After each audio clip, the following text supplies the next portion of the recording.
mulai recording. Oke.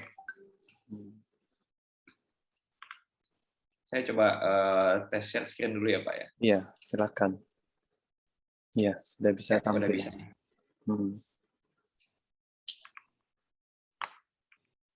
Oh iya Pak, mau tanya Pak Ustadz, ini yang malam ini ikut kebanyakan orang tua murid atau dari siswa-siswi juga ada ya? Atau kebanyakan gimana demografi supaya nanti aku penyampaiannya juga pas gitu. Baik Pak. Jadi memang untuk surat undangan itu kami berikan kepada beberapa wali santri dari kelas 10, 11, 12. Kami juga mengirimkan ke santri juga dan juga ke beberapa alumni. Nah, mungkin nanti kalau beberapa partisipan memang melebihi batas dari Zoom, nanti kita recording yang akan kita publish di YouTube. Kemudian juga wali santri yang kami undang memang dari beberapa cabang Pak Desanya. Jadi ada yang dari Jonggol, kemudian ada yang di Solo, ada di Pamijahan, dan juga ada yang dari Balikpapan. Oke, siap. Ya, insya Allah bisa kita mulai, Pak Desan. Boleh Pak. Berarti kebanyakan dari ini ya, mungkin campur ya orang tua dan santri juga ya. Ada orang tua, ada santri juga. Baik, kita buka sesi kali ini. Bismillah. Assalamualaikum warahmatullahi wabarakatuh. Waalaikumsalam warahmatullahi wabarakatuh. Alhamdulillah, salatu wassalam ala rasulillah, amma ba'du. Terima kasih kepada Bapak Deshan dari perwakilan skuter yang telah menyempatkan waktu hadir di tengah-tengah kami untuk berbagi informasi. Dan juga terima kasih kepada Abu Umu sekalian yang juga sudah mau hadir di acara ini. Semoga dalam acara ini banyak manfaat buat kita semua, tentunya terutama buat anak-anak IDN. Kemudian juga yang saya cintai anak-anakku dari santri IDN, dari IDN Jonggol, IDN Balikpapan, IDN Solo, dan juga dari IDN Pamijahan. Semoga semua Abu Umu dan santri-santri dalam keadaan sehat walafiat. Baik, izinkan saya di sini selaku moderator dan juga dari perwakilan Yayasan IDN. Perkenalkan dulu, mungkin saya beberapa Abu Umu dan juga mungkin santri belum kenal saya. Jadi saya Bobby Wahyu Saputra. Saya diamanahkan di IDN sebagai Talent Development Manager, di mana saya memiliki tugas yaitu menjalin partnership ya, jadi menjalin beberapa kerjasama dengan beberapa mitra pendidikan dan juga dengan mitra industri. Nah, saat ini kita sedang berkolaborasi dengan skuter salah satu bimbel atau bimbingan khusus untuk bagi pelajar-pelajar IDN yang pengen melanjutkan ke PTN, yaitu perguruan tinggi luar negeri, PTLN, ataupun juga yang berminat untuk mengambil beberapa aktivitas di luar negeri seperti ada bekerja, gitu ya, kemudian ada Ausbildung yang itu sangat menarik sekali bagi vokasi, kemudian juga ada studi abroad, misalnya pertukaran pelajar dan beberapa bidang lainnya. Ya, izinkan saya untuk membacakan agenda terkait dengan kegiatan ini. Saya izin mute sebentar. Mohon bantuannya di mute Abu Umu jika saya tidak sempat meng-mute. Ya, sudah. Yang pertama agendanya adalah sambutan dari yayasan. Kemudian yang kedua perkenalan dari skuter dan juga beberapa pemaparan materi dari Bapak Dezantara ZL Lady. Kemudian yang terakhir adalah sesi diskusi tanya jawab. Ya, kita masuk ke acara yang kedua, yaitu pemaparan dari pematerinya, yaitu adalah Bapak Desan. Saya izin untuk membacakan profil singkat beliau. Jadi Bapak Dezantara ZW Laudi, beliau adalah Business and Digital Transformation Enthusiast. Beliau bergabung dengan skuter di tahun 2020 beliau sebagai Business Development and Partnership Manager. Mengenai background beliau di dalam pendidikan, beliau S1-nya dari Universitas Airlangga, kemudian beliau sempat ke Gusto Institute Jakarta itu untuk belajar Jermannya, pendalaman bahasa Jerman. Kemudian beliau menempuh pendidikan di Technical University of Munich di Jerman. Kemudian di Jerman beliau juga memiliki beberapa pengalaman ya, seperti menjadi H&M Assistant Manager. Jadi beliau di sana selain kuliah juga sambil bekerja. Dan ada pengalaman di Eckway.com sebagai regional operation coordinator di Jerman juga. Kemudian pada saat beliau di Skuter sudah banyak achievement. Ya, kurang lebih profil singkat beliau seperti itu. Beberapa bahasa yang beliau kuasai ada bahasa French, kemudian bahasa Jerman, bahasa Rusia, dan Inggris. Ya, demikian profil singkat. Untuk selanjutnya, waktu saya berikan kepada Bapak Desan. Silakan Bapak Desan. Baik, terima kasih Pak Ustadz. Perkenalannya lengkap banget tadi. Baik, Assalamualaikum warahmatullahi wabarakatuh, Bapak Ibu semua, teman-teman di sini semua. Hari ini saya pengen sharing-sharing aja sih, mungkin sedikit clarify lah kepada teman-teman semua dari SMK IDN di seluruh Indonesia. Sebenarnya apa sih program Ausbildung dan juga sebenarnya bagaimana peluang untuk bisa lanjut studi di luar negeri itu seperti apa? Nah, mungkin nanti kita akan banyak tanya jawab karena waktunya 1 jam ya, Pak ya hari ini. Jadi nanti kita banyak tanya jawab aja. Cuman ini saya ada sebagai pengantar lah untuk malam ini. Jadi perkenalan aja Bapak Ibu. Saya dulu S1 di UNER di Surabaya. Terus S2 di Kota Munchen di Jerman lebih tepatnya. Nah, kalau misalkan dulu saya kuliah itu pakai biaya sendiri. Jadi bentar, sorry. Ini kayaknya ada yang belum di-mute. Jerman ya, Munchen. Pak Bobi mungkin saya bisa minta co-hostnya untuk bisa bantu mute juga nanti kalau misalnya ada yang mungkin lupa di-mute. Ya, jadi gini, sorry lanjut lagi ya. Jadi kalau ada orang nanya ke saya dulu ke Jerman pakai beasiswa apa gitu ya. Saya bilang saya pakai biaya mandiri gitu. Saya dulu kerja di sana, jadi uang kuliah saya, uang biaya hidup saya semua tercover alhamdulillah dari pekerjaan saya di sana gitu. Jadi memang kalau di Jerman itu kalau misalkan kita memang mau kuliah sambil bekerja atau misalkan nanti Ausbildung sambil bekerja itu akan sangat tercover untuk biaya hidup dari teman-teman semua. Nah, ini saya langsung aja.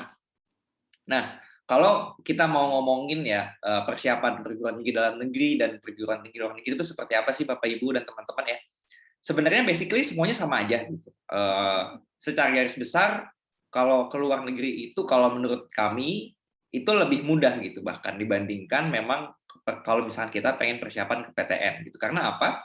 Sebenarnya kalau kita mau apply ke luar negeri, kita itu sangat sibuk di administratif gitu. Tapi kita tidak disibukkan dengan hal-hal yang misalkan seperti kayak kita harus belajar intensif UTBK, belajar intensif SIMAK, UMPTN dan lain sebagainya. Jadi kalau misalkan secara garis besar, kalau misalkan teman-teman atau adik-adik ada yang pengen kuliah luar negeri nantinya, yang pasti rapotnya harus bagus gitu ya. Kalau bisa di atas 80, terus nanti teman-teman harus bikin yang namanya CV, motivation letter dan essay. Terus nanti teman-teman juga harus punya bahasa Inggris yang bagus gitu ya. Alhamdulillah di IDN kan saya dengar dari Pak Bobi kalau misalkan bahasa Inggrisnya insya Allah udah pada bagus-bagus lah. Jadi teman-teman tuh one step ahead gitu dibandingkan mungkin dari teman-teman SMK lainnya. Jadi setelah nanti misalnya teman-teman udah nyiapin tadi nilai raportnya bagus, CV, motivation letter dan essay juga udah siap, terus bahasa Inggris sudah siap, nanti teman-teman akan kirim dokumen tersebut ke kampusnya gitu. Itu antara nanti via online atau misalkan nanti teman-teman harus kirim langsung pakai pos ke sana ke negaranya gitu. Itu bisa antara dua itu. Nanti kita harus lihat dari universitasnya bagaimana. Nah, nanti kalau udah kirim kita harus nunggu Terus nanti kalau misalnya teman-teman lolos seleksi administrasi, teman-teman akan diundang untuk seleksi interview. Nah, nanti di interview itu biasanya teman-teman akan ditanyain nih, kenapa sih kok kamu mau kuliah jurusan ini? Kenapa di negara ini? Terus abis itu nanti setelah lulus mau jadi apa? Motivasinya bagaimana gitu ya. Jadi pertanyaan-pertanyaan yang memang sebenarnya seputar-putar diri kita sendiri gitu. Dia pengen lihat sebenarnya seberapa motivated kita untuk studi di sana gitu. Nah, kalau PTN yang seperti yang kita tahu, nanti teman-teman mungkin kalau ada yang seleksi undangan pasti butuh nilai raport yang bagus juga gitu. Kalau misalnya seleksi tertulis kayak misalkan SIMAK atau ujian tertulis lainnya, teman-teman harus belajar aktif supaya memang UTBK-nya lulus gitu ya dalam tanda kutip. Nah, di sisi lain kalau misalnya nanti udah masuk ke kampusnya pun teman-teman butuh bahasa Inggris gitu. Nanti akan diuji nilai TOEFL-nya berapa, itu juga sebagai salah satu syarat lulus gitu ya. Memang mungkin dari masuk sampai lulus masih ada 4 tahun, tapi kalau misalkan kita dari awal udah bisa punya nilai bahasa Inggris yang bagus kan kenapa enggak gitu ya. Saya lanjut. Nah, ini aspek terbesar kalau misalkan kita mau studi lanjut ke luar negeri gitu ya. Menurut saya, dan ini juga sebagai motivasi saya dulu gitu ya, ada 2 aspek besar Bapak Ibu dan teman-teman. Jadi aspek yang pertama adalah kita akan pasti dapat kualitas pendidikan yang sangat jauh lebih baik dibandingkan yang mungkin dapat dari Indonesia gitu ya. Yang kedua adalah satu aspek yang memang tidak bisa diukur secara statistik gitu. Itu adalah international exposure. Jadi teman-teman kalau misalkan nanti kuliah di luar negeri gitu ya, teman-teman akan punya teman juga gitu dari orang yang dari berbagai negara, dari Jepang, dari Italia, dari Korea, dari Amerika dan lain sebagainya, sehingga nanti teman-teman punya global mindset. Kita akan sadar bahwa sebenarnya kita itu di zaman sekarang di tahun 2021 yang menuju 2022, kita tuh ada di era di mana kita itu tidak lagi mengotak-kotakan. Kita tidak lagi mengotak-kotakan. Ini orang Indonesia cuma bisa kerja di perusahaan Indonesia aja, gitu misalkan. Ini orang Jerman cuma bisa kerja di perusahaan Jerman aja. Bahkan kalau misalkan Bapak Ibu lihat, gitu ya, teman-teman lihat di Gojek, di Bukalapak, di Tokopedia itu banyak banget orang India, itu banyak banget orang bule, banyak banget orang Prancis gitu. Mereka bisa kerja di sana gitu. Nah, ketika kita memang tidak punya kompetensi yang mengalahkan mereka, kita akan tersingkir gitu dalam tanda kutip ya, pahit-pahitnya gitu. Nah, di sisi lain kita juga punya hal positif gitu. Dengan terjadinya seperti itu, kita bisa juga kerja di perusahaan sana. Kita bisa kerja di perusahaan misalkan, saya setelah lulus, saya pengen kerja nanti di BMW misalkan. Saya pengen kerja di Bayern Munchen, di klub bolanya bahkan gitu ya, atau saya pengen kerja di Mercedes, di Boeing, di Airbus gitu. Itu sangat memungkinkan sekali gitu ya teman-teman. Apalagi kalau misalkan saya kemarin main ke IDN ke kampusnya Pak Bobi itu yang di Bogor, wah itu keren banget anak-anak yang saya lihat udah belajar UI UX, udah belajar teknologi-teknologi terkini gitu ya. Itu sangat bagus sekali ketika memang kita punya cita-cita, saya pengen kerja nanti di Google gitu. Saya pengen kerja lagi nanti di Facebook gitu. Yang memang itu tuh kalau kita bilang itu adalah tech giants. Jadi itu adalah kerajaan-kerajaan IT yang ada di dunia sekarang gitu kan. Nah, ketika nanti kita kuliah di luar negeri, teman-teman dan adik-adik pasti akan punya kesempatan untuk bisa kerja di perusahaan itu. Kenapa? Karena gini, kalau misalkan kita kayak contoh ya, kita misalkan sekolah di IDN gitu. Terus saya dengar dari Pak Bobi di semester 4, 5, dan 6 kalau nggak salah, atau 4 dan 5, ada kesempatan untuk internship di perusahaan gitu ya. Nah, kalau misalkan mungkin teman-teman sekarang sekolah di IDN, internship-nya mungkin di Yamaha gitu misalkan, atau internship-nya di perusahaan-perusahaan Indonesia gitu. Nah, ketika teman-teman kuliah di sana, itu akan sangat terbuka sekali ketika memang kita misalkan mau internship, saya kuliah jurusan ini, atau misalkan saya Ausbildung jurusan ini, saya pengen internship di sini misalkan. Itu memungkinkan sekali gitu. Kenapa? Karena memang kantor pusatnya juga di sana gitu. Jadi kalau misalkan kita lihat kantor pusatnya BMW, kantor pusatnya Mercedes, kantor pusatnya Airbus, terus kantor pusatnya Siemens gitu ya, itu semua ada di Eropa gitu teman-teman. Kayak dulu di di Munchen, di kota aku tempat kuliah, itu kantor pusatnya BMW, Siemens, terus abis itu di sana ada Google Eropa, terus di sana juga ada Apple baru buka kantor di sana untuk cabang Eropa gitu ya. Itu sangat berpeluang sekali ketika teman-teman memang kuliah di kampus sana atau misalkan Ausbildung di sana, nanti kerja di perusahaan-perusahaan tersebut, itu memungkinkan sekali gitu. Nah, untuk aspek yang pertama, kalau misalnya kita ngomongin universitas, yang pasti rankingnya akan lebih baik gitu dibandingkan yang ada di Indonesia gitu. Kita random sampling aja, kayak misalkan mungkin dari teman-teman IDN udah ada yang sampai ke Saudi Arabia, Di Saudi Arabia aja ranking universitasnya mungkin lebih tinggi gitu ya dibandingkan yang ada di Indonesia. Itu kayak misalkan di UI, UGM gitu, kita harus cek lagi. Tapi dari ranking itu kita membuktikan bahwa oh ternyata kualitas pendidikan di sana secara statistik itu di atas yang ada di Indonesia gitu misalkan. Terus pengaruhnya di mana gitu ya? Kayak saya ngambil contoh, misalkan saya dulu kuliah di Technische Universität München di Jerman itu ranking 16 dunia. Dia itu punya 16 orang yang dapat Nobel Prize gitu. Nobel Prize itu kayak penghargaan tertinggi di bidang sains lah istilahnya. Nah, ketika kita kuliah di sana, kita punya kesempatan untuk ibaratnya duduk bersebelahan, kerja bareng gitu ya, di lab bareng, bikin project bareng sama orang-orang tadi gitu. Jadi itu juga jadi sebuah pengalaman yang sangat berharga gitu buat teman-teman, dan kita memposisikan diri kita bahwa kita sedang kuliah, kita sedang belajar di kualitas pendidikan yang memang salah satu yang terbaik di dunia gitu. Nah, sebenarnya kesempatannya seberapa besar gitu ya untuk bisa lanjut kuliah atau studi di luar negeri gitu. Sebenarnya kalau beasiswa banyak Bapak Ibu dan teman-teman untuk beasiswa S1 terutama ya. Ada yang Korea Selatan, Jepang, Hungary, Belanda, Prancis dan lain-lainnya. Jadi kalau di database Scholars kita untuk S1 kita punya data beasiswa S1 yang teman-teman bisa apply itu di lebih dari 150 beasiswa. Nah, persyaratannya apa? Memang kalau dari SMK memang agak lebih panjang jalannya ketika memang mau mempersiapkan diri untuk studi ke luar negeri gitu. Tapi memang kita di sisi lain ada kesempatan lain yaitu di Ausbildung tadi gitu yang disebutin Pak Bobi. Nanti mungkin di slide setelah ini saya akan jelaskan gitu. Nah, ini program-program S1 mungkin ada yang di Singapura, Cina, Taiwan, Korea dan Jepang gitu ya. Kalau misalnya saya bisa bilang kebanyakan dari anak SMK mereka ngambil kuliah S1 itu banyak yang di Turki, banyak yang di China, banyak yang di Taiwan, banyak yang di Asia ya kebanyakan gitu, di Korea. Karena apa? Karena kalau misalkan kita mau kuliah di Amerika atau misalkan kita kuliah di Australia gitu ya, banyak orang butuh foundation gitu.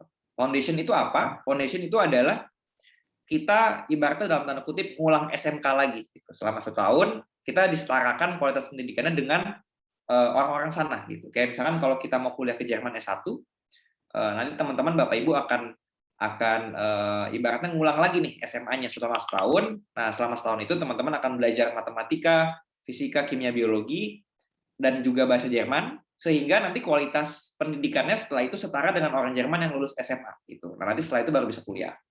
Itu kenapa banyak orang-orang atau siswa-siswa SMK, mereka banyaknya ke China, ke Taiwan, ke Turki, terus ke Rusia, Hong Kong, dan negara-negara Asia lainnya, karena memang di sana tidak perlu penyetaraan. Jadi Bapak Ibu, kalau memang mungkin persepsinya adalah wah SMK susah nih untuk lanjut S1 gitu misalkan. Persepsi itu udah kalau kita bisa bilang itu sudah tidak benar lagi gitu ya. Jadi memang semua tetap ada kesempatan, tapi memang kembali lagi ke kita mau nyusun strategi seperti apa nih. Jadi jangan sampai misalkan kita udah tahu misalkan ya, oh saya nggak bisa nih apply ke sana gitu, tapi kita tetap ngeyel, kita tetap ibaratnya dalam tanda kutip ikhtiar gitu Pak, meskipun memang sudah dituliskan bahwa peluangnya tidak ada di sana gitu ya, itu juga salah. Tapi kita harus tahu nih, oh saya SMK, saya bisa apply ke sini, yaudah saya apply ke sana gitu, saya cari beasiswanya. Itu jadi adalah strategi yang lebih tepat gitu Bapak Ibu dan teman-teman semua. Nah, kalau kita ngomongin biaya mandiri, mungkin di sini ada yang berminat pakai biaya mandiri untuk kuliah S1-nya. Itu kalau banyak orang bilang bahwa wah kuliah ke luar negeri mahal nih gitu ya. Kuliah ke luar negeri pasti butuh 500 juta nih per semester gitu atau per tahun gitu ya misalkan.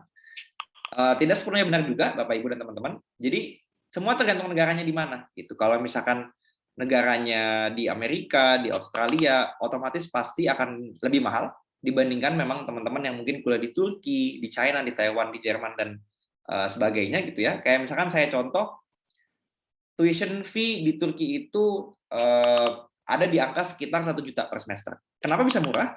Karena memang di sana kuliahnya disubsidi oleh negaranya gitu, dan mereka tidak pandang dulu ibaratnya oh ini orang Asia nggak saya subsidi deh gitu. Misalkan, oh ini orang Amerika nggak saya subsidi deh, yang saya subsidi cuma orang Turki aja gitu. Itu nggak juga gitu ya. Jadi di sana kalau kita bilang nggak rasis gitu ya, kita semua tetap ada kesempatannya. semua tetap disubsidi, jadi sehingga biaya kuliahnya rendah gitu. Nah, untuk biaya hidupnya gimana gitu? Kalau di Turki sendiri, kayak misalkan di Turki, di Taiwan, di Cina, terus di Malaysia gitu ya, di Thailand gitu, itu biaya hidupnya relatif murah, teman-teman dan Bapak Ibu sekalian. Jadi biaya hidupnya itu di angka sekitar 3 jutaan per bulan gitu. Kalau saya di Jerman seperti apa gitu? Saya di Jerman dulu spend sekitar 8 sampai 10 juta per bulan. Memang lebih mahal karena saya dulu tinggal di Munchen dan juga tinggalnya agak ke kota gitu ya. Jadi memang agak mahal. Tapi kalau memang mungkin tinggalnya di kota-kota kecil kayak misalkan Bremen, terus Dresden gitu ya, mungkin spendingnya bisa sampai sekitar 6 jutaan per bulan gitu. Nah, kalau biaya kuliah gimana Kak? Di selain Turki yang tadi 1 juta gitu ya. Ada di Taiwan itu bisa sampai misalkan 15 jutaan. Di Cina juga 15 jutaan per semester gitu. Itu sangat terjangkau sekali gitu ya.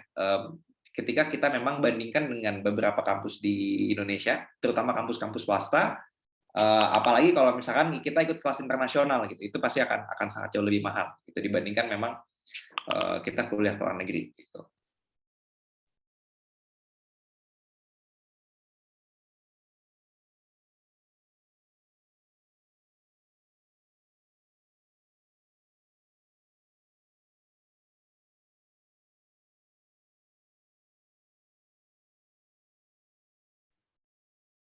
Mohon maaf, sebentar saya coba unmute.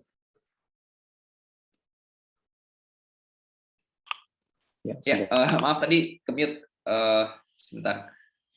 Nah, ini kita langsung diskusikan aja ya, apa aja sebenarnya yang perlu dipersiapkan gitu, untuk teman-teman dan Bapak Ibu sekalian mungkin yang mau studi ke luar negeri. Ini bentar, ini kita harus hapus dulu. Oke. Ya, jadi kalau secara individu ya, teman-teman dan Bapak Ibu, kalau bisa yang pasti nilai rapor di atas 80 gitu ya. Terus ada prestasi lomba dan juga organisasi itu sangat baik sekali. Lombanya seperti apa nih, Kak gitu ya? Saya dengar-dengar misalkan yang mau kuliah ke luar negeri itu lombanya harus ibaratnya OSN tingkat nasional gitu misalkan. Enggak juga gitu. Jadi teman-teman Bapak Ibu semua, kalau misalkan kita pernah ikut lomba gitu ya, yang memang skalanya mungkin provinsi, terus tingkat daerah gitu ya, itu juga sangat membantu teman-teman dan Bapak Ibu semua untuk daftar dan bisa keterima di luar negeri gitu. Prestasi lombanya seperti apa? Nggak mesti lomba olimpiade matematika gitu misalkan, nggak mesti. Jadi yang teman-teman dan Bapak Ibu semua bisa lakuin adalah mungkin ikut lomba kayak misalkan saya menang lomba UI UX design tingkat nasional gitu. Saya menang lomba web design tingkat nasional. Itu sangat membantu sekali ketika memang kita mau apply ke luar negeri gitu ya, baik itu studi maupun itu Ausbildung gitu. Nah, itu adalah aspek-aspek yang perlu dipersiapkan dari segi individu gitu. Nah, dari segi yang bisa dipersiapkan bersama Scholars, kita bisa bantu untuk siapin nilai IELTS-nya, nilai bahasa Inggrisnya, terus nyiapin dokumen-dokumen yang diperlukan untuk apply, kayak misalkan esai, motivation letter, CV, baik itu untuk studi maupun Ausbildung gitu ya. Dan nanti ketika memang teman-teman Bapak Ibu anaknya sudah diundang untuk interview, kita bisa bantu untuk ngadain mock up interview. Kita akan berikan simulasi gitu ya dalam tanda kutip untuk kita interview dia. Jadi pada saat dia diinterview oleh asesor, diinterview oleh pemberi kerja di Ausbildung nanti, teman-teman dan adik-adik semua udah siap gitu untuk bisa menjawab pertanyaannya gitu. Kayak misalkan kalau aku ditanya seperti ini jawabannya bagaimana, kalau aku ditanya seperti itu jawabannya bagaimana, itu nanti kita akan berikan simulasi gitu. Nah, ini mungkin saya akan banyak jalan-jalan ya Bapak Ibu ya. Ini kita akan langsung googling aja nih, kita langsung cek di internet sebenarnya Ausbildung itu apa gitu. Jadi kalau saya jelasin secara singkat, Ausbildung itu adalah program on job training. Jadi kalau misalkan kita simulasikan gitu ya dalam 1 minggu, kalau misalkan orang-orang kuliah itu 5 hari langsung harus pergi ke kampus dan belajar gitu ya. Kalau Ausbildung itu enggak. Jadi Ausbildung itu dia selama 1 minggu 5 hari kerja, adik-adik atau teman-teman itu akan bekerja selama 2 hari dan sekolah selama 3 hari gitu ya. Cuman yang perlu digarisbawahi adalah Ausbildung ini dia nggak dapat gelar gitu ya. Jadi kalau misalkan mungkin Bapak Ibu pernah dengar dari agent gitu ya, saya di sini nggak bermaksud merendahkan siapapun, cuman saya ingin meluruskan persepsi yang ada di masyarakat gitu ya. Banyak yang bilang kayak, wah kalau Ausbildung itu setara S1 gitu. Ausbildung setara D3, Ausbildung setara ini, setara ini, setara ini gitu. Itu nggak ada, itu salah gitu ya. Kalau teman-teman Bapak Ibu ikut Ausbildung, pada saat setelah selesai nanti ada gelar khusus untuk Ausbildung. Itu nama gelarnya saya kurang paham apa, karena tiap apa namanya setiap job itu berbeda-beda. Mungkin ada yang Ausbildung IT, ada yang Ausbildung perkapalan, ada yang Ausbildung marketing gitu misalkan ya. Itu beda-beda semuanya. Yang pasti nggak dapat gelar, dan kalau misalkan memang pengen nantinya kuliah itu harus S1 lagi. Jadi nggak bisa langsung ibaratnya loncat S2 gitu. Itu Ausbildung. Nah, untuk bidang-bidangnya apa aja? Ini saya langsung bawa aja nih. Ini mungkin Bapak Ibu pernah lagi nyari-nyari gitu ya, Ausbildung apa. Ini karena memang dia programnya dari pemerintah Jerman, jadi memang ini apa namanya websitenya kebanyakan bahasa Jerman gitu. Ini saya coba translate aja ya ke bahasa Inggris.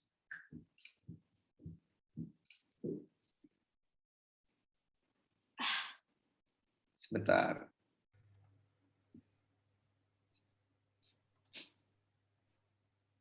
Nah, jadi ini ada satu website yang bagus banget, Bapak Ibu. Mungkin nanti bisa explore lebih banyak nih ya.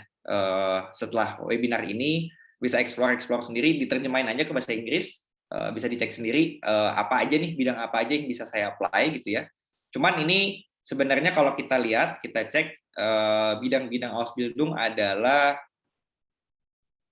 nih, kita lihat ya.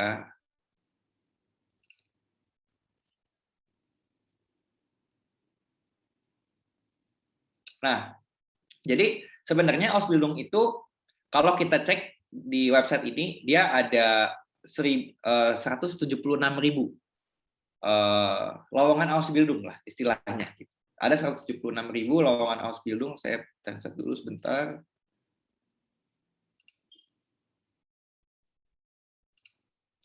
Nah, bidangnya apa aja gitu? Bidangnya ini bermacam-macam. Ada yang nanti kerjanya di perhotelan gitu ya. Ada yang nanti kerjanya sebagai sistem informasi. Saya lupa di kalau nggak salah di IDN ada 3 bidang ya, Pak Bobi ya. Ada UI UX, ada jaringan, sama satu lagi saya lupa ingat apa gitu. Nah, jadi teman-teman bisa tuh apa namanya ngambil Ausbildung bidang itu gitu. Misalkan mungkin di IDN ambil fokus yang bagian UI UX gitu ya, atau misalkan jaringan gitu ya, network system gitu misalkan. Itu ada gitu di sini. Ini saya lihat ya, ini kita langsung pilih aja apa namanya industrinya apa. Nah, ini kan kita bisa lihat ya. Dia industrinya ada yang dari waste management, ada yang agriculture, ada yang otomotif, ada yang banking, ada yang konstruksi gitu ya. Bapak Nah, Desan, nanti kita cek. Ya, kenapa Pak? Mungkin bisa dipilih choose profession untuk yang IT, kemarin sempat lihat yang di atasnya. Oh ya, nih. Nah, ini ada yang untuk IT sebentar. Yang choose profession ada IT, kemarin sempat lihat.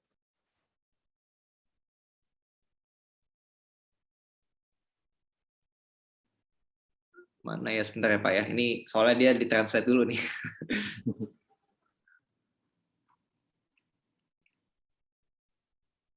Iya. Nah, ini ya, electrical or IT gitu. Bentar, ini salah ini seperti ini.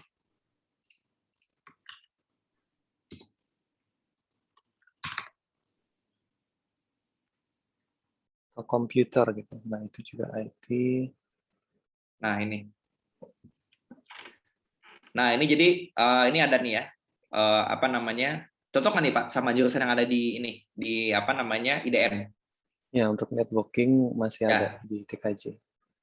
Ini saya contoh ya, Bapak Ibu semua. Jadi ini ada lowongan Ausbildung, dia namanya on job training atau vocational training, IT specialist di bidang digital networking. Nah, cara apply-nya gimana? Kita buka aja nih ininya. Nah, dia ini Ausbildungnya itu sama perusahaan yang namanya Continental AG gitu ya. Kalau di bahasa Indonesiain itu PT Continental Tbk gitu. AG itu simbol dia itu artinya adalah perusahaannya udah IPO atau misalkan dia udah terbuka gitu ya sahamnya. Nah, kita masuk di sini nanti kita cek nih persyaratannya apa aja. Ini harus translate karena memang dia harus in Jerman gitu ya. Nanti saya mungkin jelasin lebih lanjut persyaratannya apa aja. Nah, ini nanti di sini dia udah jelas tuh. Dia lokasinya itu di Kota Han namanya. Terus dia startnya itu tanggal 1 Agustus 2022. Jadi dia mulai ke sana, dia mulai kerja, dia mulai training di tanggal 1 Agustus 2022. Ini udah ada di sini. Terus dia application time-nya itu terbuka. Terbuka itu jadi teman-teman bisa apply dari sekarang gitu. Jadi dia nggak ada ibaratnya kalau kuliah kita kan ada kayak ini application ini bukanya tanggal 1 Oktober gitu misalkan atau misalkan tanggal 1 Januari gitu. Kalau ini nggak. Dia application time-nya dia constant. Berarti dia artinya teman-teman bisa apply dari sekarang gitu. Nah, ini dia ini di skip aja. Nah, cuman ini dia spesialisnya tuh IT Specialist for Digital Networking gitu. Nah, di sini persyaratan ini teman-teman dan Bapak Ibu yang harus kita baca gitu ya. Nah, di sini kita harus sudah punya secondary school living certificate gitu in high school diploma. Insya Allah IDN udah memenuhi. Terus dia harus ada good grades atau dia punya nilai yang bagus di matematik, Jerman, English, sama IT gitu ya. Nah, ini insya Allah IDN juga udah punya. Mungkin yang belum punya Jerman gitu ya. Jadi kalau saya bisa bilang kalau teman-teman mau Ausbildung di Jerman, persyaratannya adalah sertifikasi Jermannya harus minimal B2. B2 itu setara dengan mungkin teman-teman belajar selama kurang lebih 800 jam. Gitu. Jadi kalau kita convert ke IELTS, itu setara dengan IELTS 7. Jadi kalau misalkan mungkin memang sudah mau ada niat gitu ya untuk kerja di luar negeri, Ausbildung di luar negeri, teman-teman baiknya dari kelas 10 dari kelas 11 sudah mulai belajar bahasa Jerman gitu. Jadi bisa persiapan dari jauh gitu, bisa sejak dini memang sudah matang persiapannya sehingga memang nanti lebih enak untuk apply gitu. Jadi proses pendaftaran ini persis banget kayak daftar kerja gitu teman-teman dan Bapak Ibu semua. Jadi nanti kita harus nulis CV, kita harus nyusun kita udah ngapain aja, prestasinya apa gitu ya. Terus kita susun motivation letter, kita susun dokumen yang memang diperlukan oleh mereka, kita kirim dokumen itu ke perusahaan ya. Nanti pada saat perusahaannya udah nerima kita sebagai istilahnya Azubi gitu ya. Azubi itu adalah orang-orang yang ikut Ausbildung gitu. Ya arti kata lainnya student lah. Kalau kita udah keterima sebagai student atau Azubi di perusahaannya itu akan cariin kita tempat sekolahnya. Jadi biasanya ketika kita udah apply, kita diterima, dia udah bilang nih, oke, kamu saya terima sebagai Azubi di perusahaan saya, ya misalkan. Nanti perusahaannya akan memberikan list rekomendasi. Ini adalah universitas-universitas yang bisa kamu apply. Dan nanti universitasnya itu dibayarin sama perusahaannya, gitu. Jadi cuman yang saya perlu garis bawahi adalah teman-teman di sini nggak kuliah. Jadi kenapa tetap dibilang universitas? Jadi itu adalah universitas yang memang mendidik teman-teman untuk di expert bidang tertentu gitu ya. Kita nggak kuliah, itu yang harus digarisbawahi karena banyak banget agent-agent di Indonesia ini dia bilang, Ausbildung ini kuliah sambil kerja gitu ya. Padahal itu sangat salah, itu ngawur kalau kita bilang. Teman-teman nggak kuliah, teman-teman nggak dapat gelar, tapi teman-teman kerja dan belajar tentang apa yang nanti teman-teman kerjakan di pekerjaan itu gitu ya. Nah, programnya berapa lama? Programnya ini selama 3 tahun. Jadi dari tahun pertama sampai tahun ketiga juga itu teman-teman udah digaji. Nah, kalau misalkan saya bilang rata-ratanya gaji berapa gitu ya. Di tahun pertama paling rendah Ausbildung itu dapat sekitar 750 euro. Itu paling rendah gitu ya. Kalau IT mungkin standarnya di angka 900 lah. Kita ambil tengahnya, Pak. Jadi tahun pertama itu gajinya 800. Terus tahun kedua nanti naik, biasanya di 900 gitu, naik 100 euro. Tahun ketiga naik lagi, biasanya tahun ketiga itu udah levelnya udah sampai 1.200, 1.300 gitu ya. Nah, nanti setelah lulus, teman-teman langsung kerja nih di perusahaan yang ibaratnya memberikan training tadi gitu ya. Nah, pada saat kerja, gajinya itu mungkin udah sekitar di 2.500 sampai 3.000 euro gitu ya. Jadi bedanya sama S1 berapa gitu. Kalau S1 standar gaji di Jerman itu di angka sekitar 3.000-an gitu. Mungkin kalau Ausbildung sekitar 200-300 euro atau 500 euro di bawah, lebih rendah dibandingkan S1 gitu ya. Tapi nanti seiring berjalannya waktu akan naik, dan insya Allah akan cukup gitu. Dan maksudnya dari awal Ausbildung pun ketika kita dapat gaji 800 itu udah cukup untuk hidup di sana. Gitu. Nah nanti biasanya ada beberapa perusahaan yang dia juga menyediakan nih, oh kamu bisa tinggal di mes karyawan, gitu misalkan. Atau dia punya rekomendasi nih, kamu tinggal di sini, gitu. Silakan nanti kita bantu untuk carikan tempat tinggalnya. Itu ada yang seperti itu. Jadi semua itu bergantung dari perusahaannya. Jadi persis banget ini kayak apply kerja, kita dapat benefit apa, itu tergantung perusahaannya, kita dapat fasilitas apa, gaji berapa, itu juga tergantung dari perusahaannya. Ini contoh tadi satu ya, ini kita coba yang lain. Ini dari, mohon izin Pak Bobi, Pak Ustadz, ini kalau dari IDN berarti fokusnya IT aja ya semuanya ya? Ya, IT. Ada yang networking tadi, ada yang juga coding atau mungkin UI UX. Pak, saya cek UI UX ya Pak ya. Nah, ini coba IT in general dulu deh. Ini bahasanya sistem elektronik. Ini mungkin security kali ya Pak ya? Ada nggak security? Security di network ya, IT security. Ya. Nah ini contoh ya Bapak Ibu mungkin udah pernah dengar nih perusahaannya namanya Telekom. Ini yang jadi, saya lupa sponsornya klub bola apa gitu. Saya nggak terlalu demen bola jadi agak nggak hafal nih sponsornya siapa nih si Telekom ini. Nah dia juga bukan nih Bapak Ibu nih. Jadi dia tapi kalau ini dual studium. Kalau dual studium itu dia kuliah. Jadi dia bukan Ausbildung lagi. Dia kuliah sambil kerja. Bentar, saya translate dulu.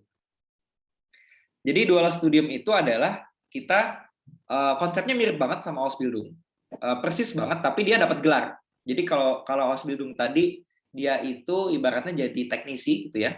Nah kalau dual studium ini dia agak satu level di atas teknisi gitu nanti secara jabatan fungsional gitu. Jadi kita apply ke perusahaannya dulu. Ketika nanti perusahaannya udah nerima, nah nanti kita akan dicarikan nih kampusnya, kuliahnya di mana. Dan nanti setelah lulus dapat gelar. Nah, setelah lulus pun nanti bisa langsung kerja di sini gitu. Tapi yang perlu digarisbawahi adalah kalau teman-teman mau apply ke sini, teman-teman harus sangat outstanding. Maksudnya outstanding ini teman-teman mungkin menang olimpiade, menang apa namanya?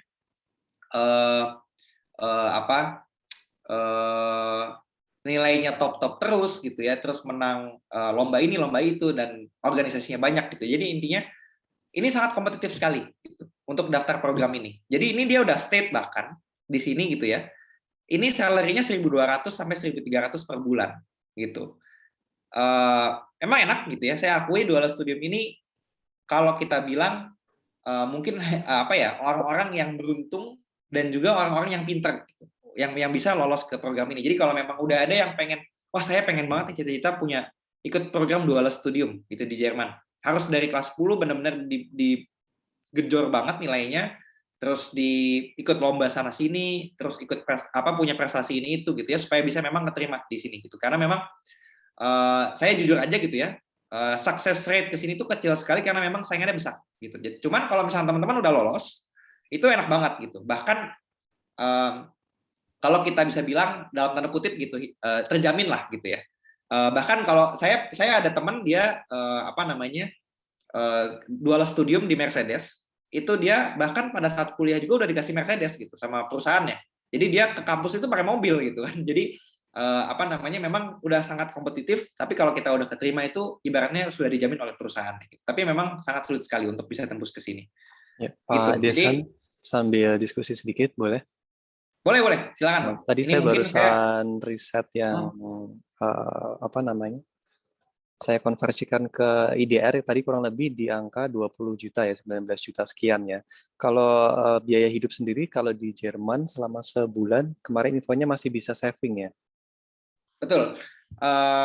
Jadi kalau salary ini kan 1.200, kita kalau ambil kurs 17.000 ya sekitar 20 jutaan gitu ya per bulan ya. Cuman kalau biaya hidup mungkin Bapak Ibu teman-teman spend setengahnya gitu. Jadi saya dulu di Munchen, kalau misalkan kita googling gitu ya, ini saya sebagai benchmark aja gitu ya. Saya sebagai benchmark, saya dulu di Munchen, di kota termahal di Jerman, dan dia top, kalau nggak salah top 10 kota termahal di Eropa.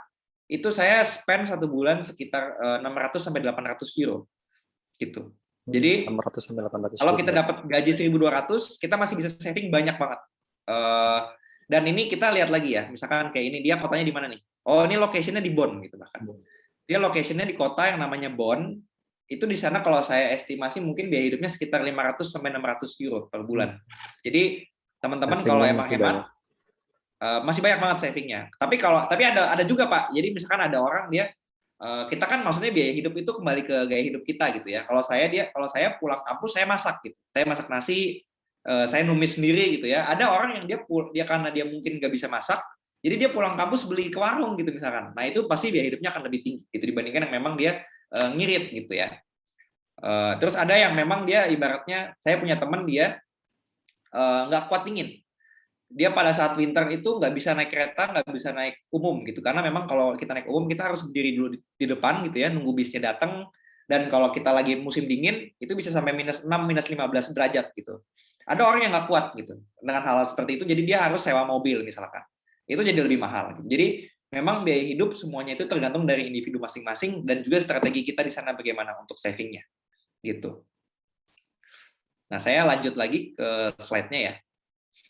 Tadi persyaratannya udah, benefitnya udah, setelah Ausbildung juga udah. Jadi secara garis besar Bapak Ibu, Ausbildung itu bukan kuliah, sekali lagi saya tekankan, tapi dia adalah on job training, dan di on job training itu kita udah dapat gaji. Ada beberapa perusahaan yang memang dia sudah memberikan kita fasilitas tempat tinggal bahkan gitu ya. Tapi yang saya perlu garis bawahi adalah ketika kita mau apply Ausbildung tadi, kita memang benar-benar juga harus jadi individu yang outstanding gitu. Jadi nggak kita berkompetisi di pendaftarannya aja, karena saya jujur banyak orang Indonesia yang dia udah ikut Ausbildung sampai ibarat 1 tahun, dia gagal di tengah jalan gitu. Karena apa? Karena banyak dari mereka nggak bisa beradaptasi dengan budaya Jerman gitu. Nah, sebenarnya adaptasinya seperti apa gitu. Jadi kalau di Jerman itu Bapak Ibu, kita kalau ngomong tuh belak-belakan gitu ya istilahnya ya. Kita kalau ngomong ibaratnya kalau anak salah gitu ya, bahkan saya dulu ngomong ke atasan saya, dia pernah satu kejadian, kita di kantor tuh kita bikin pengumuman gitu ya, dilarang merokok gitu misalnya. Terus dia salah satu waktu dia ngerokok di situ gitu. Saya sebagai staffnya dia, saya itu menegur dia gitu. Tapi kita negornya dengan cara yang baik tentunya ya. Kita bilang, Bapak, Mas, ini kan kita nggak boleh ngerokok di kantor gitu. Nah, dia akan minta maaf gitu, dan akan juga terjadi sebaliknya gitu. Ketika kita berbuat salah, ketika kita ibaratnya melakukan suatu kesalahan, kita juga harus siap dikritik gitu. Nah, bahkan banyak orang Indonesia yang mereka tidak siap dengan hal seperti itu. Jadi nanti pada saat dia udah dikritik, dia merasa bahwa banyak orang musuhin saya nih, padahal nggak juga gitu. Padahal memang budaya orang Jerman kayak gitu ya. Dia jadi malas ke kampus gitu, malas datang gitu. Jadi memang sebenarnya faktor yang bikin dia nggak lulus itu adalah dari individu dia sendiri gitu. Nah, kita balik lagi misalkan kita ngomong ke aspek selanjutnya ya. Kemarin ada titipan dari Pak Bobi, gimana sih sebenarnya kehidupan sebagai Muslim gitu di luar negeri gitu ya. Dulu saya ngajak Bapak Ibu dan teman-teman jalan-jalan juga gitu ya. Jadi sebenarnya kehidupan sebagai Muslim di luar negeri itu tidak seperti yang dibayangkan di media gitu. Mungkin ada media yang gambarin kayak, wah ini banyak rasis gitu misalkan. Saya bisa bilang rasis itu pasti ada gitu ya. Bahkan kalau kita di Indonesia sendiri gitu ya. Saya gitu, bahkan saya sendiri di Indonesia juga dirasisin gitu. Kalau misalkan di sana dirasisin ya kita juga terima-terima aja gitu. Bahkan kalau menurut saya di setiap tempat, di semua tempat itu kalau saya bilang ada oknumnya gitu. Jadi nggak semua orang tuh buruk gitu ya, nggak semua orang tuh jahat. Bahkan kalau saya bisa bilang perkembangan masjid di sana itu lebih bagus dibandingkan perkembangan gereja gitu ya. Dalam arti kata lebih banyak masjid yang terbentuk, yang dibangun dibandingkan gereja gitu. Kayak dulu saya di masjid saya yang di Jerman itu di setiap hari Jumat itu pasti ada orang yang mualaf gitu. Jadi bahkan kehidupan Muslim di sana itu enak gitu. Kalau saya bisa bilang, menurut saya pribadi bahkan lebih enak dibandingkan yang ada di Indonesia gitu. Kenapa? Karena kita di sana tuh sesama orang Indonesia tuh saling support. Benar-benar karena kita memang minoritas gitu ya Bapak Ibu ya. Jadi kalau misalkan saya dulu tuh mau pindah rumah, saya tinggal calling teman-teman pengajian gitu. Nanti dia ada yang bawa mobil bantuin saya pindahan gitu. Saya bahkan ada teman yang dia udah jadi manajer di BMW. Ketika saya pindahan dia nyetirin mobil untuk bantuin saya pindahan gitu. Itu memang terjadi gitu. Ini saya tunjukin ya. Ada grup pengajian ini hampir di setiap kota di Jerman ada gitu ya. Dan kalau misalkan mungkin nanti kuliahnya di China, di Jepang, di Taiwan, saya yakin juga ada gitu ya. Di setiap kota pasti ada masjid, di setiap kota pasti ada orang Indonesia yang dia Muslim dan dia ibaratnya rajin beribadah gitu ya. Jadi memang kita ada perkumpulannya nih. Ini bahkan kayak kita di sana nih, kita kalau misalkan sholat Jumat itu kita biasanya jualan nasi uduk gitu, atau jualan, ada ibu-ibu dia yang memang tinggal di sana gitu, dia jualan masakan dia gitu sebagai orang-orang Muslim, ke orang yang sholat Jumat gitu. Jadi kita memang rapat banget, bahkan kayak kita sering banget tuh bikin subuhan berjamaah gitu ya. Jadi memang kalau untuk beribadah nggak usah khawatir, itu masjid, musola itu ada gitu ya. Dan nanti kalau misalkan saya bisa bilang, nanti di sini teman-teman semua akan bergaul dengan ibaratnya saudara-saudara Muslim lainnya, yang dia itu posisinya udah bagus-bagus di perusahaan. Kayak saya punya teman, ustadz saya dulu itu, dia itu manajer di Siemens-nya Eropa gitu. Itu dia ngasih bimbingan gitu. Oh ini kita sebagai Muslim seperti ini, dia ceramah biasa gitu ya di apa namanya, pas lagi pengajian dia ceramah. Pas selesai pengajian, kalau kita konsultasi karir sama dia tanggepin gitu. Dia akan berikan arahan gitu. Nanti hidup di Eropa tuh seperti ini, kalau misalnya nanti berkeluarga seperti ini gitu ya. Kalau cari makanan halal bagaimana, itu juga nanti banyak banget orang yang bisa bantuin gitu. Ini contoh di Munchen, di kota saya dulu. Saya masih join di grupnya gitu ya. Terus ini ada salah satu di Berlin, di kota Berlin, namanya Masjid Al-Falah. Itu punyanya orang Indonesia. Ini banyak banget dan dia juga update gitu ya. Jadi di sini bahkan ada apa namanya, dulu tuh kalau misalkan kita bikin acara kayak misalkan apa namanya 17-an gitu ya, atau misalkan Idul Fitri, itu kita bareng-bareng tuh jalan. Ini saya tunjukin aja beberapa fotonya gitu, kayak nanti kita apa namanya baksos gitu bareng-bareng di sana gitu. Terus kita ngapain, itu persis banget kayak di Indonesia. Jadi memang kalau untuk kehidupan di sana nggak usah khawatir gitu Bapak Ibu untuk Muslimnya gitu. Terutama kalau makanan halal, di banyak negara itu udah banyak banget toko halal gitu. Jadi karena sekarang banyak ini ya imigran dari Suriah, terus dari Pakistan, dari apa namanya Maroko gitu ya. Jadi banyak orang-orang sana yang dia tuh bikin toko halal istilahnya gitu. Jadi apa namanya, nggak usah khawatir lagi untuk berkehidupan dengan berkehidupan Muslimnya. Kalau kita dengar cerita orang-orang ibaratnya dirasiskan gitu ya, atau misalkan yang hijab di apa namanya dibully atau apapun, itu pasti ada. Bahkan di Indonesia pun kejadian itu ada gitu. Ibaratnya kita lagi jalan malam-malam ketemu orang mabuk terus dijahatin kan juga bisa gitu ya. Itu sama konsepnya kayak di Jerman, kayak di Eropa. Ya kalau misalkan kita ibaratnya apa namanya sebagai wanita gitu ya, kita berhijab, ya janganlah keluar malam-malam gitu ya. Kita malam-malam udah di rumah, atau misalkan di sana lagi ada demo, kita jauhin gitu. Jadi memang kita sebagai individu juga kita menjauhkan hal-hal yang tidak baik gitu. Nah, terus ini terakhir Bapak Ibu, saya kenalin Spotters aja. Jadi apa namanya, Spotters ini kita intinya bimbingan kayak ruang guru, kayak Zenius. Kita bantuin siswa-siswi untuk bisa keterima di luar negeri, terutama untuk studi ya Bapak Ibu, dan juga Ausbildung. Jadi memang karena persiapannya kurang lebih mirip-mirip, kita perlu nyiapin CV, motivation letter, kita perlu nulis esai dan lain-lain sebagainya. Kita semua bantu. Jadi memang kalau memang nanti ada yang berminat bisa langsung apa namanya konsultasi ke kita, kira-kira peluangnya seperti apa, kesempatannya bagaimana, dan bagaimana prosesnya gitu. Jadi nanti di sini silakan Bapak Ibu dan teman-teman semua, nanti saya kirimin juga linknya ke Pak Bobi gitu ya. Jadi di sini dapat kesempatan konsultasi gratis dengan kita untuk membicarakan sebenarnya peluangnya sebagaimana gitu untuk bisa studi di luar negeri gitu. Apakah saya berpeluang untuk keterima di kampus mana di luar negeri, di negara apa? Dengan kurikulum dan nilai saya yang seperti ini, saya bisa keterima di negara mana sih Kak? Saya bisa keterima dengan beasiswa apa di kampus mana gitu ya? Atau kalau Ausbildung saya bagusnya daftar ke kota mana gitu. Nanti juga bisa kita bantu. Silakan Bapak Ibu semua isi nama, isi detailnya, nama, email dan nomor WhatsApp-nya di link yang saya berikan di depan ini. Nanti Bapak Ibu bisa langsung tersambung dengan konsultan kita. Silakan langsung di chat duluan aja gitu. Mungkin itu Pak Bobi yang bisa saya sampaikan malam ini. Kita ada waktu mungkin 10 menit. Kalau misalkan mau lebih juga nggak apa-apa, saya masih ada waktu. Kita bisa tanya jawab, kita bisa sharing-sharing. Mungkin masih ada yang penasaran, ada yang kurang jelas, silahkan ditanyakan ke saya. Terima kasih banyak. apa namanya, segala kelebihan semua datang dari Allah dan segala kekurangan semua datang dari saya. Wassalamualaikum warahmatullahi wabarakatuh. Waalaikumsalam warahmatullahi wabarakatuh. Luar biasa sekali ya Pak Desan atas pemaparannya. Nah, bagi abimu yang bertanya mungkin bisa raise hand, nanti saya akan open mic-nya. Dan juga tadi juga memiliki kesempatan untuk bisa berkonsultasi, nanti linknya akan dikirim ke, mungkin bisa dikirim ke chat juga boleh Pak Desan, jadi nanti saya copy juga. Oh ya, boleh Pak.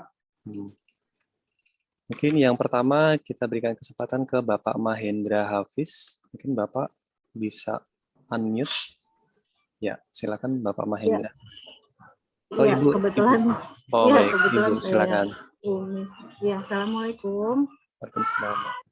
Ya, saya ada 3 pertanyaan. Yang nomor 1, anak saya sekarang kelas 10. Itu rapot aja kan belum ada gitu ya. Apakah itu sudah bisa dicek maunya kemana? Karena jurusannya kan udah jelas ya, RPL gitu misalnya. Apakah sudah bisa terlihat ke depan seperti apa? Atau pilihan-pilihan fakultasnya atau negaranya lah gitu. Yang nomor 2, saya mau tanya, seberapa besar sih pihak IDN bisa mensupport santri-santrinya ke luar negeri? Misalnya seperti ini. Setahu saya IDN itu sekarang belum ada pelajaran bahasa Jerman ya. Sementara tadi kalau dari pihak Scooters itu dibilang harusnya dari kelas 10 udah ada bahasa Jerman. Itu bagaimana? Saya mau tanya nomor 2. Ya, nomor 3, biaya untuk pihak skuter dan termasuk apa saja jika saya berminat anak saya mau kuliah atau Ausbildung pihak skuter. Itu aja Ustadz pertanyaan saya. Assalamualaikum warahmatullahi wabarakatuh. Waalaikumsalam warahmatullahi wabarakatuh. Baik, saya bacakan ulang Pak Desana. Yang pertama, kenapa dari kelas 10? Apakah bisa ada gambaran untuk berkonsultasi sehingga di kelas 10 itu nanti ke depannya bisa lebih terarah? Silakan Pak Desan. Ya, saya ada agak tercatat dikit di otak Pak pertanyaannya. Oh, jadi boleh. untuk yang bertanya, Assalamualaikum Bu. Jadi gini, kalau yang pertama itu untuk konsultasi sama kita bisa aja gitu langsung, meskipun masih kelas 10, meskipun belum ada nilai atau belum ada apapun, nggak apa-apa, silakan konsultasi sama kita. Kita bisa kasih gambaran ketika nanti memang anaknya cita-citanya begini gitu ya. Ini loh yang perlu dipersiapkan gitu, dan ini loh peluangnya apa aja. Jadi nanti kita akan berikan semacam prospektus gitu setelah konsultasi. Jadi nanti ibu bisa cerita, anaknya sebenarnya minatnya kerjanya mau jadi seperti ini nih, gitu. Atau nanti misalkan pengen kuliah nih, gitu. Kuliahnya jurusan ini, atau misalkan udah ada gambaran nih Kak ke negara ini, ke kampus ini. Nanti kita akan bantu untuk nilai gitu. Kira-kira apakah memang memungkinkan untuk bisa ke sana gitu. Apakah memang possible gitu ya. Dan kalau memang possible, bagaimana step-stepnya? Nanti kita akan bantu untuk siapkan dokumen-dokumen seperti itu gitu. Nah, yang kedua, jadi gini Bu, kalau untuk ini kan tadi saya karena memang saya lebih banyak di Jerman gitu ya. Jadi saya lebih banyak cerita tentang Ausbildung gitu. Cuman kalau memang selain Ausbildung kita ada lagi sebenarnya. Jadi uniknya itu di negara-negara, kalau saya nyebutnya di negara-negara yang krisis sumber daya manusia gitu ya, dia banyak buka lowongan seperti ini. Selain di Jerman ada di Jepang, cuman secara knowledge saya agak kurang menguasai. Mungkin nanti bisa konsultasi dulu sama kita, nanti tim kita bisa ngasih gambaran yang lebih baik gitu ya.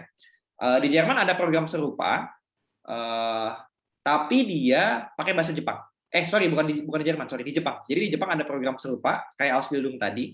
Cuman saya nama detailnya saya kurang tahu saya takutnya malah salah ngasih info. Lebih baik Ibu konsultasi langsung sama kita, sama tim expert kita yang lain. Di Jepang itu ada programnya mirip, tapi harus pakai bahasa Jepang. Dan kalau menurut saya tingkat kemudahannya bagaimana? Kalau menurut saya lebih mudah yang di Jepang dibandingkan yang di Jerman.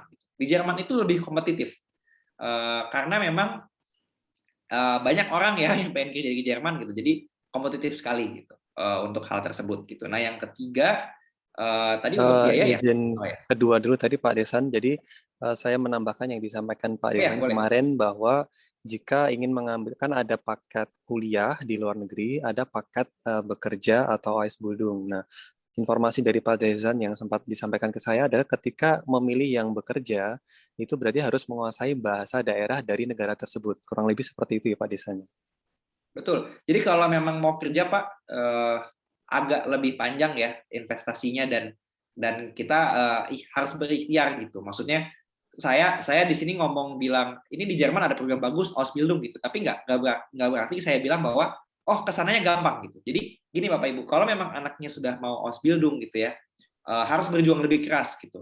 Karena memang kalau saya bisa bilang yang teman-teman dan Bapak Ibu dapat setelah dia lulus gitu ya, itu juga enak gitu. Jadi memang untuk hal yang baik kita juga harus berusaha lebih keras.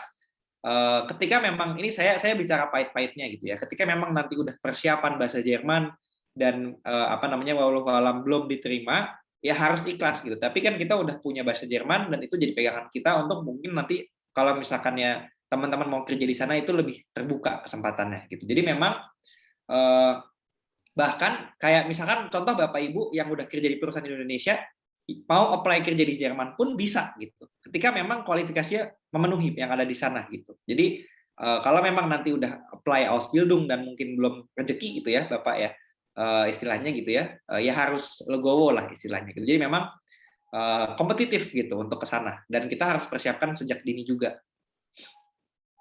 Ya, baik. Selanjutnya mungkin Pak Desan yang ketiga. Tadi terkait biaya ya Pak ya? Iya benar, biayanya.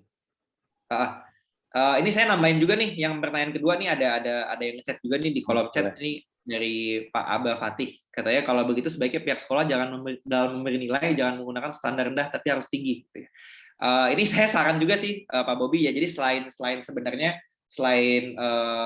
teman-teman Bapak Ibu juga harus mendorong anaknya untuk belajar dengan giat supaya dapat nilai bagus gitu ya. Tapi kalau saya saran dari kacamata Scholars, dari kacamata yang memang kita sering membantu anak-anak untuk bisa lolos ke luar negeri itu, sebenarnya sekolah jangan terlalu pelit untuk memberi nilai gitu. Jadi ibaratnya kita kalau ngasih nilai kita dermawan aja lah gitu ya. Karena sebenarnya di luar negeri itu mereka nggak peduli Pak. Ketika memang kita ibaratnya nih, oh ini dari SMK IDN, yang satunya lagi dari SMA mana, dari Filipina gitu. Dia nggak akan cari nih background sekolahnya.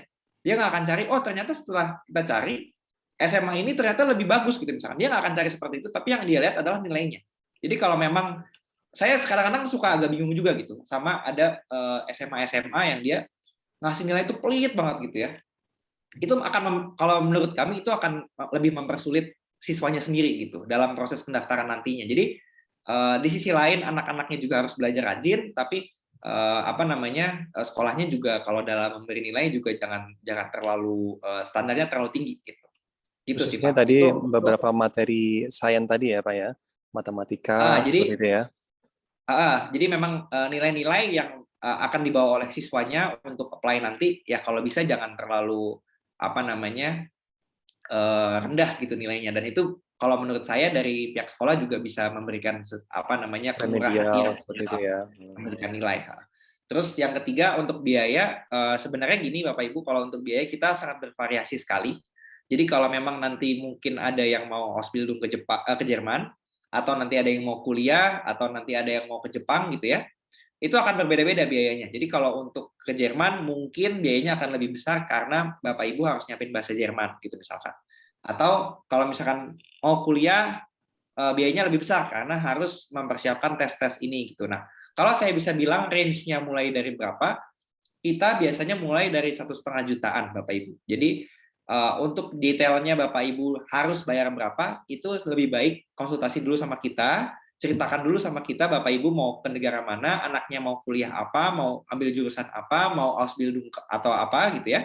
Cerita dulu sama kita, nanti kita bisa buatkan ini loh list bimbingan atau list tambahan yang harus diambil gitu. Dan itu gratis. Jadi nggak perlu takut dulu gitu. Silakan langsung konsultasi aja sama kita, nanti kita bisa bantu siapkan gitu. Baik. Jadi memang sifatnya dinamis sesuai negara tujuan gitu Pak ya. Betul. Jadi kadang-kadang gini Pak, saya bukannya merendahkan lembaga lain juga ya. Jadi ada beberapa lembaga itu dia oh kamu udah start ke kita ya gitu. Oke, bayar misalkan 15 juta gitu. 15 juta tuh untuk apa? Untuk nyiapin tes A, tes B, tes C gitu misalkan. Padahal sebenarnya kalau ke negara itu nggak butuh tes itu gitu sebenarnya ya. Jadi kalau dari kami kita bilang bahwa sebenarnya jangan sampai kita tuh mempersiapkan sesuatu hal yang nantinya itu tidak kita butuhkan untuk apply gitu. Jadi memang setiap orang itu akan sangat berbeda gitu. Apa yang dipersiapkan, apa yang harus dibayarkan gitu. Baik. Terima kasih. Selanjutnya kita beri kesempatan ke Bapak BS ya. Silakan Bapak. Assalamualaikum warahmatullahi wabarakatuh. Waalaikumsalam warahmatullahi wabarakatuh. Mohon maaf, nama saya Muhammad Arafah, ini nama istri saya. Oh, Bapak Muhammad Arafah, silakan Bapak. Wali santri dari mana? Dari siapa Bapak? Muhammad Ilmi Fiarkan, RPLD. Baik. Terima kasih atas waktunya. Pertanyaan saya lebih tadi, setelah membangun karir katakanlah di Jerman gitu ya.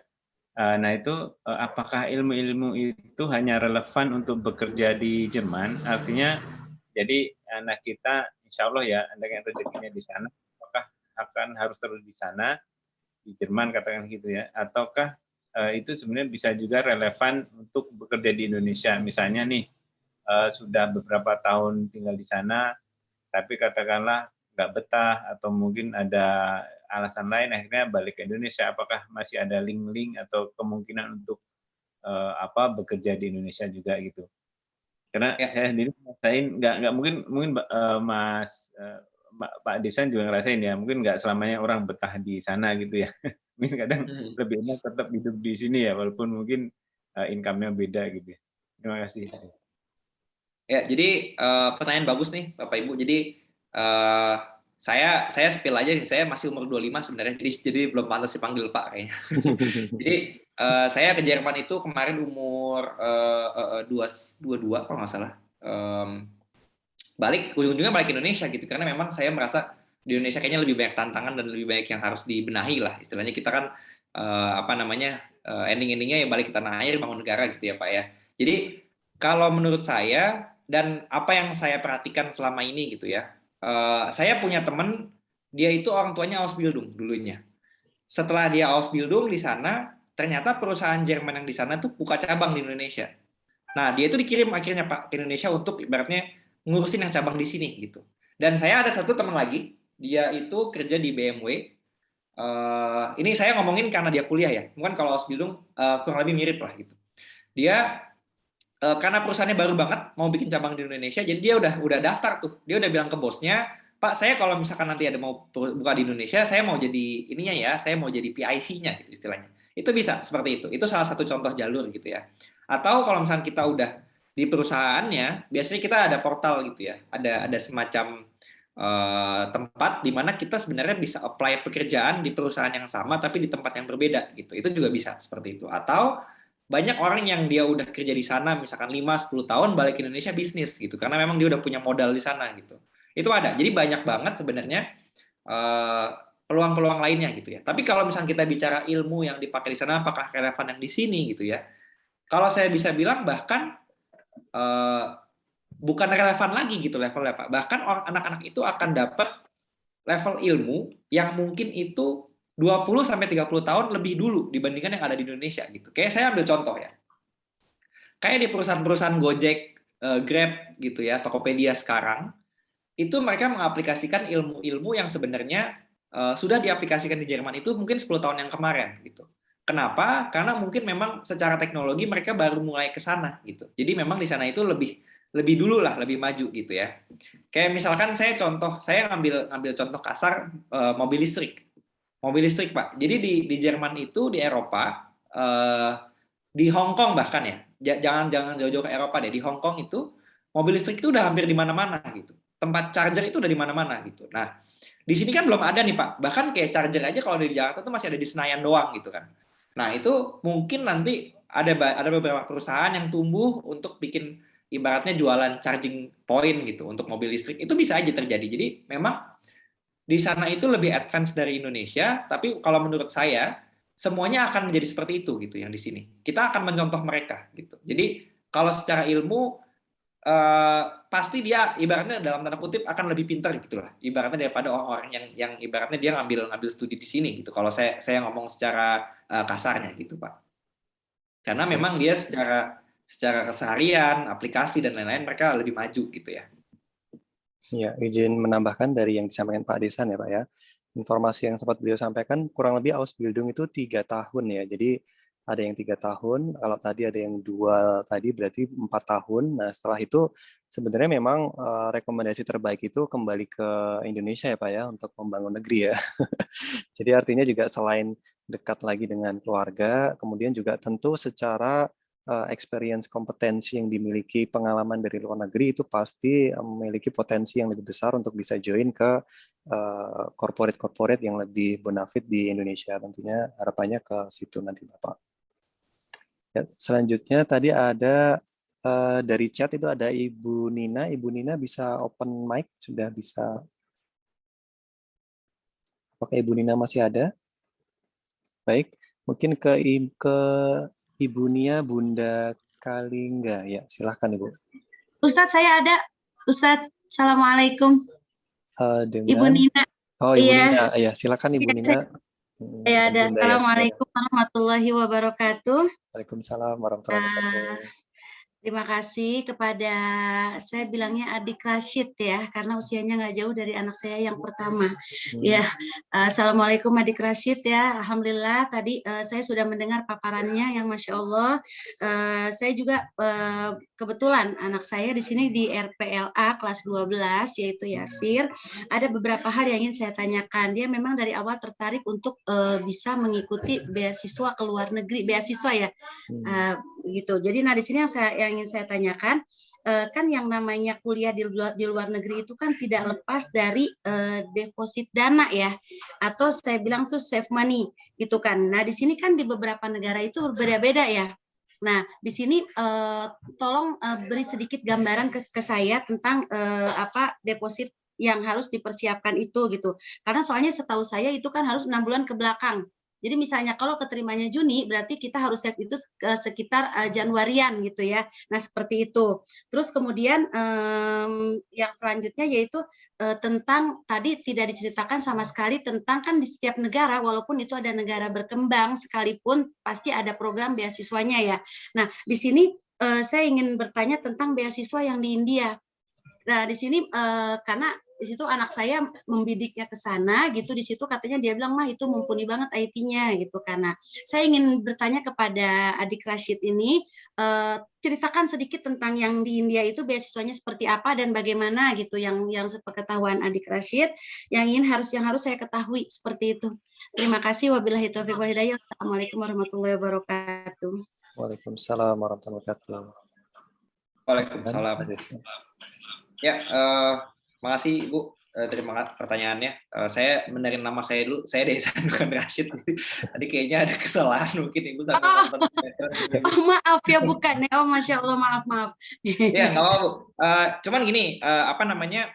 Saya agak mengklarifikasi dikit. Saya agak kurang paham Bu sejujurnya kalau untuk yang di India. Mungkin nanti Ibu bisa langsung daftar di link yang tadi Bu, yang saya share di kolom chat. Nanti Ibu bisa di-share sama expert yang dia paham tentang India. Jadi nanti Ibu bisa lebih tahu lebih banyak. Cuman ini saya apa namanya kasih gambaran secara umum ya Ibu ya. Jadi kalau beasiswa sebenarnya di seluruh dunia itu mirip-mirip persyaratannya, kurang lebih hampir sama gitu. Mungkin ada perbedaan tuh kayak oh beasiswa yang ini dia harus kirim dokumen offline, harus kirim pakai pos gitu misalkan, atau beasiswa yang ini oh dia mempersyaratkan IELTS-nya lebih tinggi gitu misalkan, atau bahkan beasiswa yang itu dia nggak mempersyaratkan IELTS, dia nggak mempersyaratkan bahasa Inggris, itu ada. Jadi macam-macam banget. Tiap negara itu beda-beda. Makanya tadi saya di awal bilang jangan sampai anak kita itu mempersiapkan sesuatu hal yang sebenarnya tidak kita butuhkan untuk apply gitu. Jadi banyak orang yang bilang kayak wah ini kita siapin aja semuanya gitu. Membuang-buang waktu gitu kalau menurut saya. Membuang-buang waktu, membuang-buang biaya dan kasihan anaknya gitu energinya untuk belajar itu gitu kan. Nah, baiknya Ibu konsultasi dulu sama kita. Terus pertanyaan yang deposit tadi itu benar adanya, tapi tidak semua negara mempersyaratkan itu. Kalau saya contoh di Jerman itu depositnya dia di angka sebesar 10.000 euro gitu, di angka sekitar 180 juta. Nah, uang ini diapain gitu. Jadi kalau kita mau kuliah ke Jerman, Ini saya ngomongnya case-nya kuliah ya Bu ya. Kalau Ausbildung itu nggak ada. Jadi kalau Ausbildung karena kita digaji oleh perusahaan, uang jaminan itu nggak ada gitu ya. Jadi kalau kita mau kuliah, kita harus siapin uang itu kalau ke Jerman itu dulu. Ini saya ngomong Jerman itu berarti Eropa dan sekitarnya ya Bu ya. Jadi Jerman, Norwegia, Austria, Prancis, Belanda dan lain sebagainya itu semua mirip gitu ya. Itu dia butuh sekitar kurang lebih 10.000 euro. Itu duitnya kita transfer ke bank Jerman, nanti duitnya itu akan diblok, jadi kita nggak bisa ambil uangnya, tapi nanti pada saat kita sampai di Jerman, kita bisa ambil uangnya itu per bulan sebesar kurang lebih 800 euro, jadi 10.000 euro tadi dibagi 12, nah itulah jumlah yang kita bisa ambil per bulan. Kenapa pemerintah Jerman melakukan hal ini? Karena mereka ingin memastikan anak-anak kita ketika kuliah di Jerman itu dalam tanda kutip tidak jadi gelandangan gitu. Jadi dia punya uang yang memang dia bisa pakai untuk belanja, dia punya uang yang dia bisa pakai untuk makan dan lain sebagainya, dan uang itu dari uang 10.000 euro tadi yang didepositkan di awal gitu.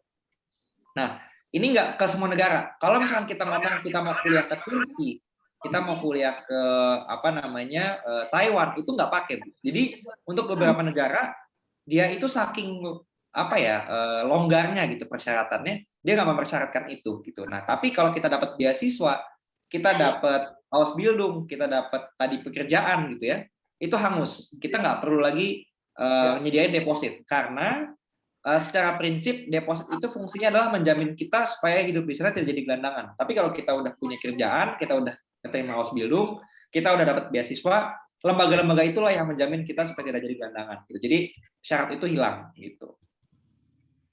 Iya. Maaf, saya lanjutkan kembali pertanyaan kan waktu itu saya sudah lihat, sudah searching, ternyata di India itu memang ada jaminan kurang lebih kalau dirupiahkan itu 80 juta ya. Tapi itu berbentuk rekening koran. Nah, berbentuk rekening koran yang nanti tidak akan di-keep oleh mereka, tapi hanya ditunjukkan saja ke mereka sebagai salah satu persyaratan gitu kan. Nah, berarti kalau begitu memang setiap negara itu besarnya itu berbeda-beda ya. Nah, terus kemudian kalau misalnya untuk Turki dan Taiwan itu maksudnya masih ada juga tidak dengan apa tadi yang Ausbilding-nya itu kalau Turki dengan Taiwan itu ada nggak? Iya. Ya, itu aja. Setahu saya ya Bu ya, Ausbildung itu dia hanya ada di negara-negara maju aja gitu. Kayaknya kalau untuk Turki dan Taiwan kayaknya belum ada. Cuman saya secara pastinya nggak tahu. Cuman kalau misalnya Ibu mau Ausbildung ke Jerman pun kayaknya nggak perlu deposit sih Bu. Jadi kalau anaknya udah keterima di perusahaan di Jerman, udah keterima Ausbildung, deposit 10.000 euro tadi hilang gitu. Jadi kita nggak usah memberikan karena memang gajinya anaknya aja bahkan per bulannya udah lebih dari depositnya gitu. Jadi nggak perlu khawatir. Ya, tambahan dari yang disampaikan Pak Desan, memang ketika sudah menguasai bahasa Jerman itu potensinya mungkin lebih banyak ya, karena kan bahasa Jerman sendiri tadi membutuhkan 9 bulan gitu ya Pak Desan ya. Ya, jadi kita nggak bisa bilang ini Pak, kita hitungnya dalam bentuk jam kali ya. Kalau jam itu kita sampai, jadi kan kalau di level pendidikan bahasa di Eropa itu ada levelnya A1 sampai C2 gitu. A1 itu paling rendah, C2 paling tinggi gitu. Jadi A1, A2, B1, B2, C1, C2 gitu ya levelnya. Nah, kalau misalkan Bapak Ibu mau Ausbildung ke Jerman, saya sangat merekomendasi anaknya itu punya sertifikat minimal banget itu B2. Ketika udah punya B2 atau bahkan kalau udah punya C1, itu akan enak banget untuk apply kemana-mana, lebih mudah. Karena nanti anaknya pun pada saat apply Ausbildung itu, untuk buat dia bisa keterima itu, dia akan diinterview oleh perusahaannya. Dan di interview itu persis banget kayak kita interview kerja. Dan interview itu pakai bahasa Jerman gitu. Jadi kalau levelnya masih A1, masih A2 gitu ya, masih basic-basic, itu saya bisa jamin tidak akan lolos gitu. Nah, sampai B2 sampai C1 itu butuh berapa lama? Kalau saya bisa ngomong dalam jam, mungkin itu bisa di angka sekitar 800 jam, Bapak Ibu. Jadi kalau memang bisa belajar dari kelas 10, kita bisa belajar mungkin kayak seminggu sekali gitu ya, 1 minggu sekali 2 jam, sisanya baca-baca sendiri gitu ya. Nanti pada saat kelas 3 udah jago gitu ibaratnya. Tinggal nanti pada saat kelas 12 kita intensif untuk persiapan sertifikasinya gitu. Untuk belajar bahasa Jermannya bisa dengan skuter ya Pak Desan? Bisa, kalau dengan kita bisa. Cuman kalau dari saran saya lebih baik kita dengar dulu nih minatnya Bapak Ibu kemana, nanti baru kita sarankan ikut bimbingan yang mana gitu. Jadi kita juga nggak pengen ibaratnya saya juga salah besar gitu ketika saya bilang, oh Bapak Ibu di sini semua anak-anaknya ikutin bahasa Jerman semua ke Skoters gitu. Saya bisa bilang saya ngawur gitu ya kalau saya ngomong seperti itu. Jadi sebaiknya Bapak Ibu semua konsultasi dulu sama kita. Kira-kira anak saya ini perlunya bimbingan yang seperti apa? Kira-kira anak saya ini berpeluangnya kemana gitu. Jadi kita bisa siapkan, ini loh bimbingan yang diikuti, ini loh bimbingan yang baiknya tidak usah diikuti gitu. Jadi kita nggak pengen juga anak-anaknya stres belajar bahasa Jerman gitu sih Pak. Baik. Selanjutnya ada Dia fokusnya ke Jerman, ke ini. Kalau dari beberapa pertanyaan sepertinya sudah dijawab dari chat. Ini ada dari Bapak Mahendra, saya coba bacakan kembali. Misal sudah diterima Ausbildung, tapi nggak selesai sampai 3 tahun. Apakah ada denda mungkin Pak? Jika setelah selesai Ausbildung, jika mau melanjutkan S1, apakah lebih mudah atau dapat rekomendasi di perusahaannya? Nah, biasanya berapa lama untuk bahasa Jerman B2 tadi? B2 kurang lebih 800 jam. Jadi ada 2 pertanyaan. Yang pertama ada dendakah? Yang kedua, apakah ada rekomendasi dari perusahaan ke S1-nya Pak? Desan, silakan. Oke, bagus banget ini pertanyaannya Pak. Yang pertama denda itu saya bisa bilang 95% sih nggak ada harusnya ya. Jadi gini Bapak Ibu, ini sering ada, saya mungkin 100% ya, 100% nggak ada gitu. Saya seumur saya di Jerman saya belum pernah dengar ada orang yang dia keluar dari Ausbildung dan dia harus bayar denda, itu saya belum pernah dengar sama sekali gitu ya. Itu pengamatan pertama gitu. Tapi pengamatan kedua adalah orang Jerman itu ketika kita keluar dari apa yang kita pilih gitu ya. Misalkan contoh, saya udah kuliah 3 semester, di tengah jalan saya keluar, atau misalkan saya udah Ausbildung 3 tahun, di tengah jalan saya keluar, itu adalah pilihan pribadi kita.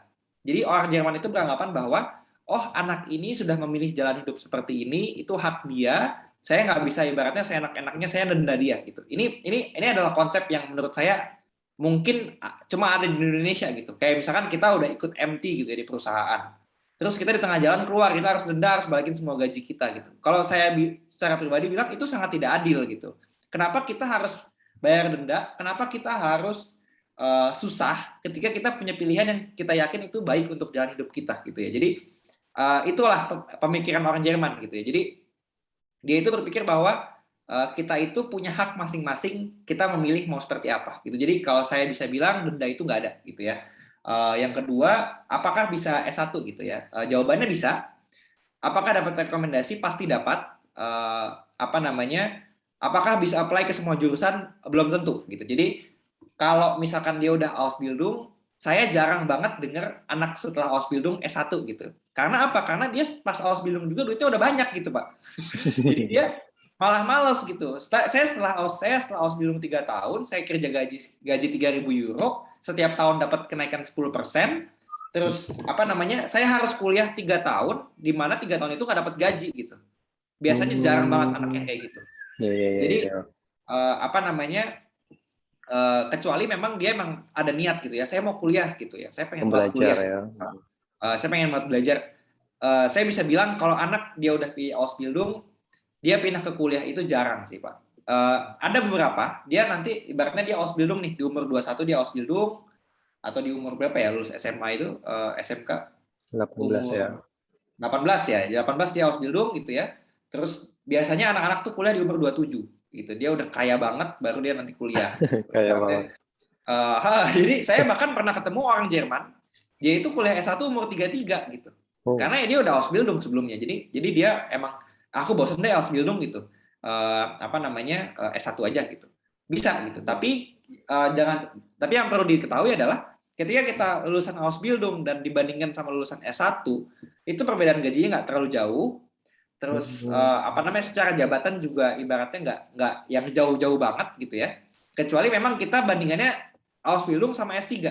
Kalau kita punya doktor itu jabatannya akan tinggi gitu. Jadi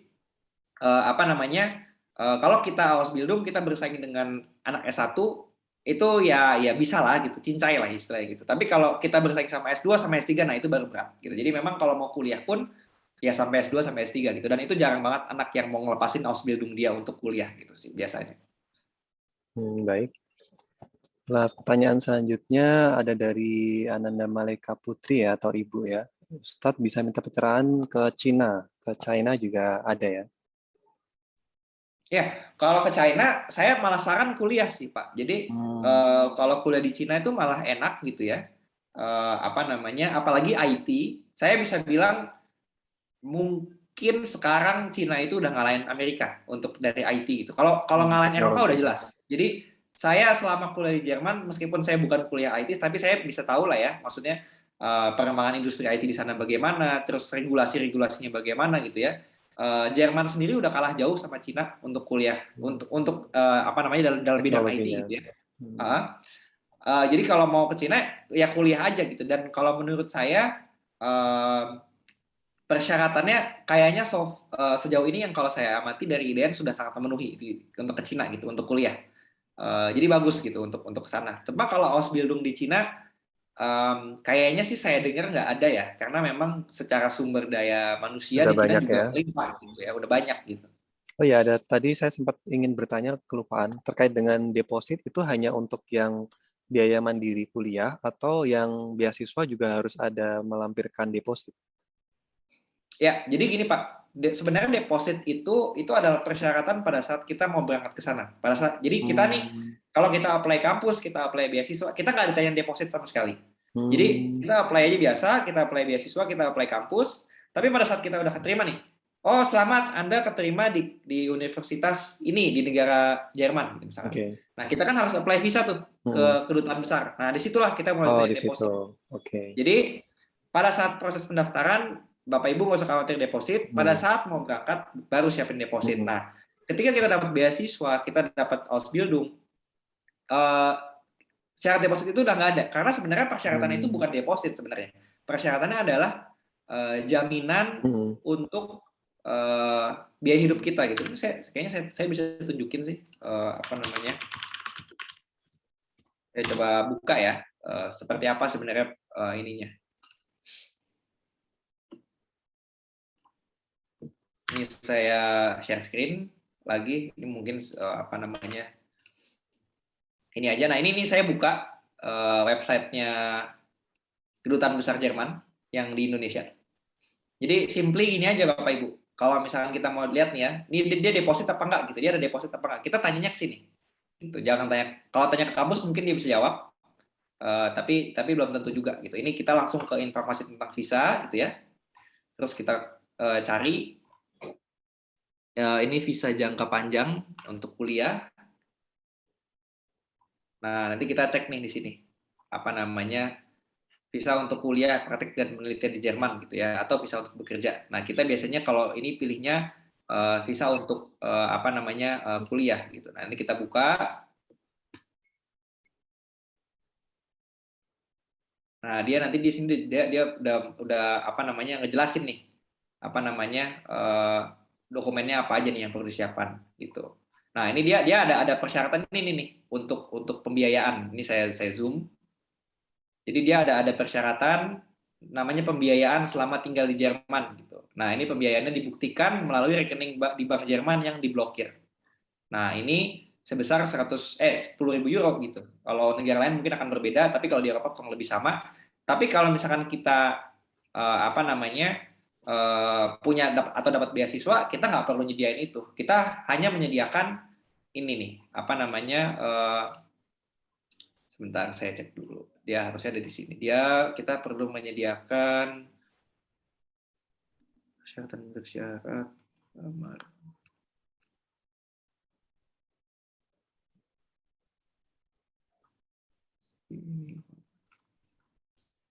Saya cek dulu. Oh, dia nggak ditulis di sini. Cuman dia intinya apa namanya bisa pakai bukti kalau kita tuh dapat beasiswa apa. Karena di beasiswa apa itu biasanya ada keterangannya. Oh, anak ini dapat sekian per bulan gitu. Jadi ada di beasiswanya. Baik. Pertanyaan selanjutnya masih ada, masih boleh ya? Boleh Pak, mungkin sampai 9:30 saya aman. Oh baik, batas usia apakah ada terkait dengan kuliah ataupun bekerja mungkin? Jawabannya nggak ada sih Pak. Kalau kalau di Jerman itu nggak ada banget. Bahkan ada teman saya, dia itu umur 51 tahun, ngambil S1. Itu ada. Karena dia sebenarnya dia jadi dulu ceritanya dia anak orang kaya. Eh, Terus saya pas tanya, kenapa kamu mau kuliah gitu kan udah tua gitu ya, udah 51 tahun. Jadi dia pengen belajar aja gitu, dia pengen mengisi hari-hari tuanya dengan belajar gitu. Itu ada gitu. Jadi di Jerman itu mungkin usia pensiun kali ya. Usia pensiun kurang lebih sekitar 55 tahun kalau nggak salah. Itu batas bekerja. Cuman kalau misalkan dari lulus SMK IDN mau kerja dulu di Indonesia, mau kuliah dulu di Indonesia baru ke sana gitu, itu bisa banget. Jadi untuk batas usia tenang aja. Di Jerman itu nggak kayak di Indonesia gitu. Kayak misalkan kita mau apply PNS, syarat belum menikah, maksimal umur 25 tahun gitu. Itu nggak ada di Jerman gitu. Kayak gitu-gitu. Kalau ada perusahaan yang mempersyaratkan itu malah akan dituntut karena itu diskriminasi. Oh, seperti itu ya. Baik, masih 3 menit. Kita coba pertanyaan lagi. Kira-kira bisakah persiapan apa yang bisa orang tua lakukan untuk menggali potensi anak untuk bisa ambil beasiswa di mana? Nah, tadi mungkin konsultan tadi ya Pak Adisan ya. Ya, jadi kalau saya sih sarannya begini Pak, ini bukan bermaksud untuk menggurui Bapak Ibu dan orang tua semua. Cuman kita sih sebenarnya harus tahu dulu ya Bapak Ibu, kita harus tahu anak kita tuh sebenarnya berbakatnya di mana, terus dia minatnya kemana gitu ya. Supaya memang pada saat dia kuliah pun dia senang dan dia bisa meluluskan apa yang dia sudah daftarkan gitu. Jadi kita harus tahu dulu dia mau ke jurusan apa, nanti kerjanya bagaimana, dan itu sebenarnya gimana ya, kita harus lihat juga sih dari keseharian apakah dia senang gitu apa enggak. Nah nanti kalau misalkan udah tahu itu baru kita bisa petakan nih, oh ternyata jurusan ini tuh bagusnya di negara-negara ini. Jadi kalau saya biasanya menyarankan itu kita tahu dulu jurusannya apa, terus nanti kita kerucutkan nih dari jurusan tadi ke negara mana yang memang bagus di bidang jurusan itu. Nah nanti setelah itu baru kita cari kampusnya, kampus mana yang memang dia ada jurusan-jurusan tadi. Nah setelah cari itu kita cek nih beasiswanya ada apa enggak. Kalau memang ada kita apply, kalau nggak ada kita cari negara lain gitu. Kalau saya seperti itu. Jadi yang pasti kita tahu dulu anak kita tuh sebenarnya mau kemana gitu. Jadi jangan sampai dia ibaratnya kuliah ini dengan paksaan gitu. Luar biasa. Jadi memang harus dengan kerelaan ya dan juga sesuai passion ya. Baik, pertanyaan terakhir mungkin ini sudah jam kurang 29 ya. Pak Desan itu berarti Ausbildung duluan atau S1 duluan? Oke, kalau saya nggak Ausbildung Bapak Ibu. Jadi saya dulu S1 di UNER, terus saya langsung S2 gitu. Cuman saya ini bisa cerita tentang Ausbildung karena kita di Squatters kita ada program Ausbildung, jadi saya paham dikit persyaratannya, dan saya dulu teman-teman di pengajian, teman-teman di komunitas itu banyak banget anak-anak Ausbildung gitu. Jadi saya banyak cerita sama mereka, terus kita cerita-cerita, sharing-sharing persyaratannya apa dan lain-lain gitu. Jadi kita saya paham lah. Itu cuman kalau memang secara pengalaman ini disclaimer aja gitu ya. Jadi saya memang dulunya bukan Ausbildung gitu. Cuman kalau saya kerja dulu, kenapa bisa kerja di Jerman? Ceritanya adalah karena saya dulu punya S1 di Indonesia. Jadi karena saya punya S1 di Indonesia, pada saat saya ngambil S2, jadi ini sebagai info juga, kalau kita kuliah di Jerman, semua orang dapat visa pelajar. Nah, di visa pelajar itu, semua orang berkesempatan untuk kerja di Jerman, di perusahaan manapun yang dia mau, sebagai apapun yang memang menerima dia, selama maksimal 20 jam per minggu. Nah, dulu saya part-time. Jadi dulu saya part-time di perusahaan yang namanya takeaway.com. Itu seperti ibaratnya GrabFood-nya GrabFood-nya Eropa gitu ya. Nah, saya dulu kerja di kantor karena memang saya udah punya S1 gitu. Berarti kuliah sambil kerja ya Pak Desan dulu ya? Betul. Luar biasa. Baik, terima kasih Abu Umu sekalian. Juga terima kasih Pak Desan sudah berbincang bersama-sama kita semua, dan wawasannya kami jadi bertambah banyak. Semoga ilmunya bermanfaat buat semua para hadirin di sini, dan juga nanti Bagi yang tidak hadir, insya Allah akan di-share materinya, karena ternyata yang mau join tidak bisa juga cukup banyak tadi Pak Desan, karena batasannya ternyata cuma 99 partisipan, dan mungkin nanti bisa menyimak melalui YouTube. Baik, kita ya nanti selanjutnya bisa mulai mendaftar yang sudah di-share Pak Desan tadi, dan nanti dari sekolah juga bisa memfasilitasi terkait dengan kedepannya. Insya Allah untuk selanjutnya nanti akan ada dari Bapak Ibu juga bisa mendaftar ke masing-masing WK kesiswaan di sekolah ya. Ada yang di Jonggol, ada yang di Balikpapan, ada yang di Solo, di Pamijahan, itu bisa mendaftarkan namanya di WK kesiswaan masing-masing, ataupun juga bisa konsultasi dulu juga boleh, karena memang sudah terbuka ya tadi untuk umum ya Pak Desan ya. Ya, kita tutup pertemuan ini dengan kafaratul majelis. Subhanallahumma wa bihamdika, asyhadu an la ilaha illa anta, astaghfiruka wa atubu ilaik. Terima kasih Pak Desan, terima kasih Bu Umu. Assalamualaikum warahmatullahi wabarakatuh. Waalaikumsalam. Terima kasih Pak Ustadz, Pak Desan. Izin live. Ya,